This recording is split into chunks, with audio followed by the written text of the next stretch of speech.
Quand on souffre de stress post-traumatique complexe, les relations amoureuses, ça devient un terrain qui est rempli d'ambivalence ou de souffrance aussi, parce qu'on veut une connexion profonde.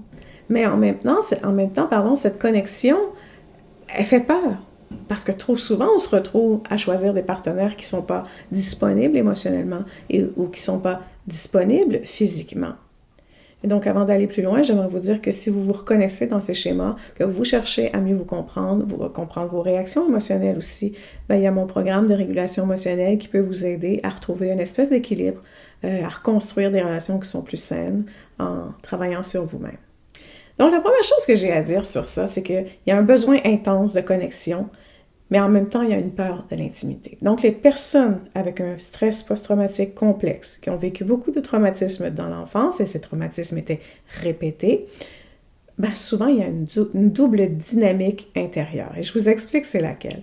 Il va y avoir une fin F-A-I-M, là, une fin d'attachement très, très, très intense, c'est-à-dire un besoin intense d'amour, un besoin de validation, un besoin de connexion, d'avoir une connexion avec les autres, avec une autre personne, quand on parle d'intimité, mais en même temps, il y a une peur, presque une panique de cette intimité. Parce que l'intimité, qu'est-ce que ça représente? C'est associé à la douleur, c'est associé à la trahison, c'est associé à l'abandon. Donc, c'est une contradiction qui va rendre les relations extrêmement compliquées. Donc, on veut être aimé, mais une fois qu'on se rapproche trop, mais qu'est-ce qui se passe? Il y a un système d'alarme à l'intérieur qui va s'activer et va faire « Hey! Oh, pas si vite! » Et donc, les conséquences, c'est qu'on se retourne toujours vers des partenaires qui sont indisponibles. C'est merveilleux, ces partenaires qui sont disponibles. Pourquoi? Parce qu'on a le meilleur des deux mondes. Hein? On a une forme de sécurité paradoxale, c'est-à-dire que je suis assez proche de lui pour alimenter l'espoir d'être aimé un jour, d'une forme de connexion, mais en même temps, il y a assez de distance pour ne pas être submergé émotionnellement.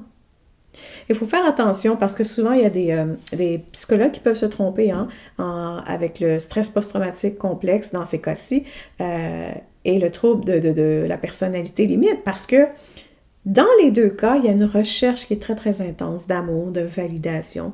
Il y a aussi une peur de l'abandon. Il y a aussi des réactions émotionnelles qui peuvent être très, très fortes. La différence, elle est majeure. C'est que le stress post-traumatique complexe, ça ne vient pas d'un problème structurel de la personnalité, mais d'un traumatisme relationnel répété.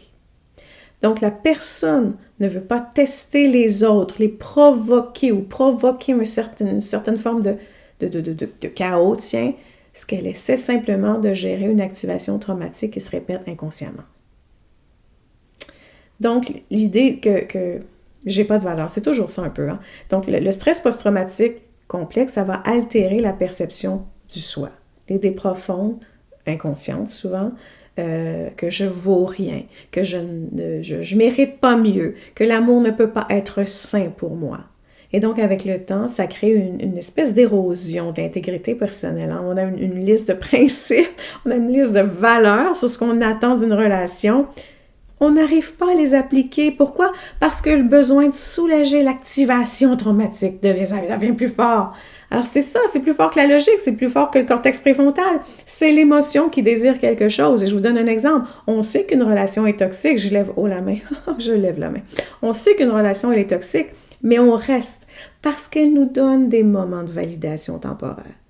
On promet de ne plus retourner vers un ex-abuseur, mais l'anxiété, le manque d'amour, ça nous pousse à reprendre contact.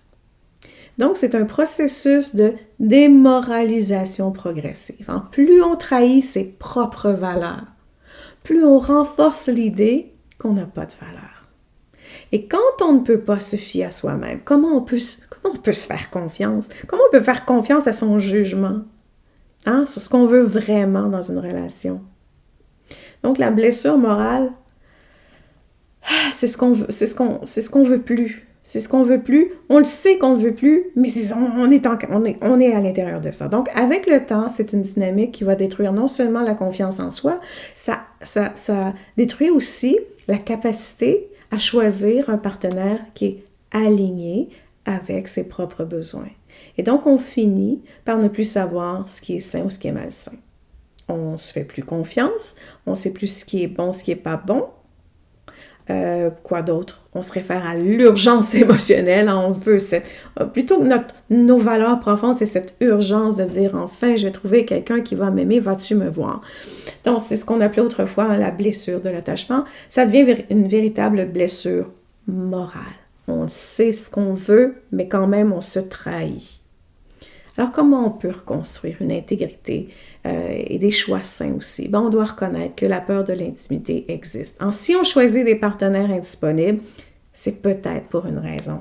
Il ne s'agit pas juste de malchance, c'est un schéma qu'on peut observer, c'est un schéma qu'on peut comprendre.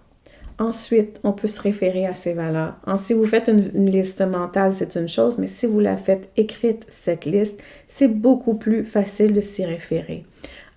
On veut se référer à ses valeurs, on ne veut pas se référer à ses activations émotionnelles. Donc, si c'est par écrit, c'est beaucoup plus facile. Donc, si l'envie de contacter une personne vient d'une urgence émotionnelle, c'est qu'il est important de se demander, est-ce que cette personne correspond à mes valeurs? Ou est-ce que je recherche juste à calmer mon stress, à calmer mon besoin non comblé? Une autre chose, on veut travailler sur la régulation émotionnelle. Quand on apprend à gérer ces activations émotionnelles, on est moins tenté, de retourner vers des schémas qui sont destructeurs parce que c'est ça. C'est justement ça qu'on travaille dans mon programme de régulation émotionnelle parce que c'est ce qu'il faut faire. Il faut apprendre à se réguler soi-même et ne pas attendre après les autres pour se réguler. Donc, petit à petit, on doit reconstruire cette intégrité. Alors, c'est ce dont on parle depuis le début de cette vidéo. Cette espèce de morale qui est oubliée, nos valeurs qui sont laissées de côté, mises de côté, tout simplement parce qu'on veut combler ces besoins qu'on n'a jamais eus.